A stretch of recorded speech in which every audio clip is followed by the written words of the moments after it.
So today I'm here with my beautiful patient Renee. Look how gorgeous and glowy her skin is. We are meeting today for her third treatment of Sculptra.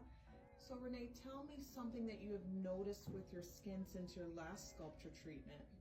Definitely improvement in the texture and the building of my own collagen, more natural.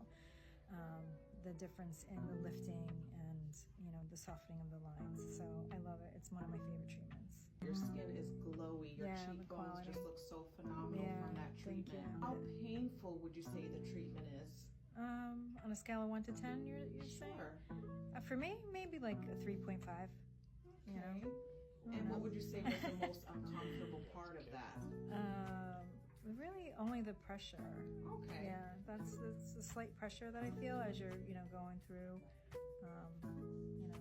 So you would say it was a fairly tolerable treatment. It just looks more scary than what it actually is. 100%. Yeah. It's like going to the dentist. You just don't look.